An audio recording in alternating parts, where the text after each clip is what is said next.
ভাই কত লোকবেন? আচ্ছা এইটাতে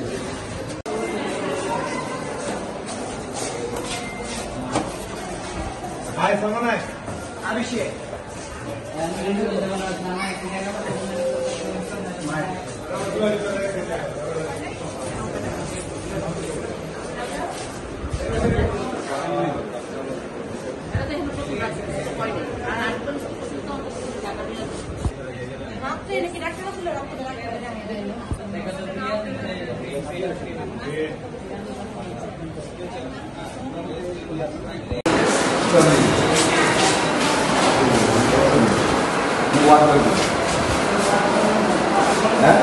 তোমার কাজ কি?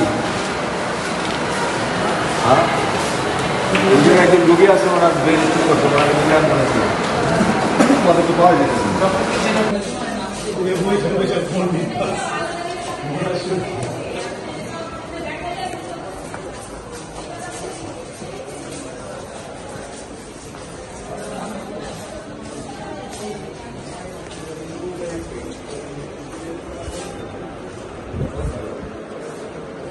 এরপর আমার আরেক আত্মীয় নিয়ে আসছি, একই অবস্থা।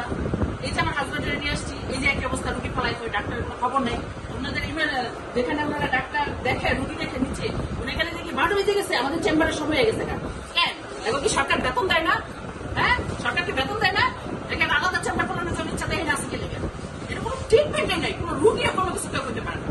তারপর মানে এখানে উনি কেন আরো সবাই জিজ্ঞেস করে দেখেন, কারো কোনো ট্রিটমেন্ট নেই। শেষমেশ না করে এটাকে ঢাকা নিয়ে যান। আগে বলতে পারেন না ট্রিটমেন্ট নাই কেন? নাই কেন? এটা সদর হাসপাতাল থেকে সরকারি কোনো কিছু আসে না, ওষুধ আসে না, সরকার ডাক্তার সব কিনলাম, কোনো কিছুই নেই। সব কিনলাম, কিছু দিল না, তো কিচ্ছু নেই, সব কিনলাম। ডাক্তাররা কি করে এবং ডাক্তারদের উপরে সবার বিক্রি করে সারারা কি করে দেখে না? একটা মুন্সিগঞ্জ জেলাতে একটা যেটা সদর হাসপাতাল, এটা কোনো ভালো কিছুই নেই। রুগীরা এখন না পেরে আসে। তারপরে 50 টাকা দেখবে না, 50 টাকা টাকা না, 100 টাকা ডাক্তারদের ঢাকা নিয়ে যাবো রুগীরে। আপনারা কি করেন? তাহলে কি লেখাপড়া করেছে? নিশ্চয়ই নকল করে পাশ করে এসেছেন, এলে আপনারা রুগীদের। আর এই জায়গা তাইলে ডিগ্রি লয়। আপনারা কি করেন? বাইরে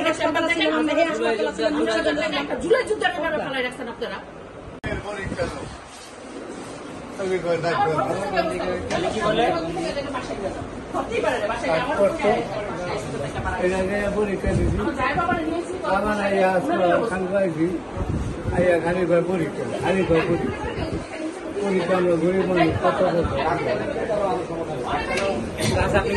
সকালে কি ডাক্তার রাউন্ড দিয়ে গেছে?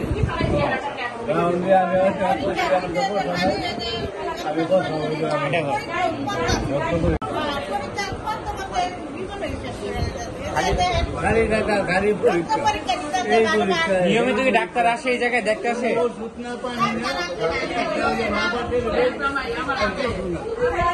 এই স্টাফ রাইসা খোঁজ খবর নেয় না? কি লাগবো টাকবো সবকিছু?